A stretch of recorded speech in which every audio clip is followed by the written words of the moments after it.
Pernah nggak kamu ngerasa hidupmu tuh capek bukan karena kamu sibuk dan banyak kegiatan, tapi karena kamu terus mencoba memenuhi ekspektasi orang lain. Begini salah, begitu salah, kegemukan salah, kekurusan salah, dan macam-macam yang lainnya. Aku pernah banget ngerasain itu. Sampai akhirnya aku sadar satu hal penting. Secara ilmiah, otak kita memang dirancang untuk mencari penerimaan sosial. Ketika kita mendapat pujian atau persetujuan orang lain, otak melepaskan hormon dopamin, yaitu hormon senang sesaat. Riset dari University of Michigan nunjukin bahwa validasi sosial mengaktifkan area reward otak, seperti ketika kita makan makanan favorit. Masalahnya, kalau hidup kita bergantung pada validasi orang lain, otak jadi kecanduan persetujuan. Inilah yang disebut approval addiction. Dan efeknya itu berbahaya banget.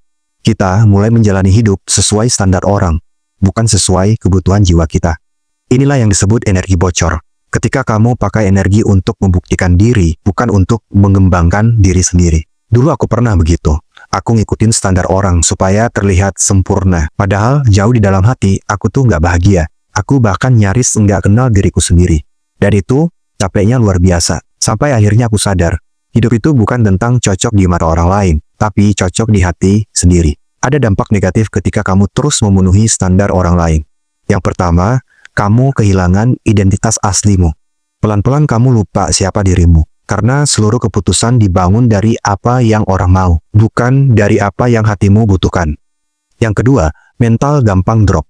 Satu komentar negatif bisa bikin kamu runtuh, karena fondasi harga dirimu bertumpu pada penilaian luar.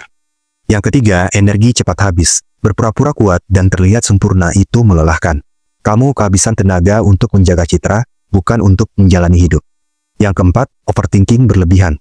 Setiap langkah terasa salah, karena kamu sibuk memikirkan bagaimana orang melihatmu, daripada bagaimana kamu merasakan hidupmu sendiri.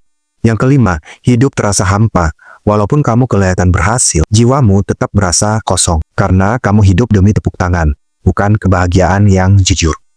Pada akhirnya, kita hanya punya satu hidup, dan hidup itu terlalu berharga untuk dijalani demi memenuhi ekspektasi orang lain. Jadi, hiduplah sesuai versi terbaik dirimu. Kalau kamu pernah nggak terlalu sering memenuhi ekspektasi orang lain, bagaimana kamu keluar dari jeratan itu? Coba tulis di komentar agar bisa berbagi dengan teman-teman yang lain ya.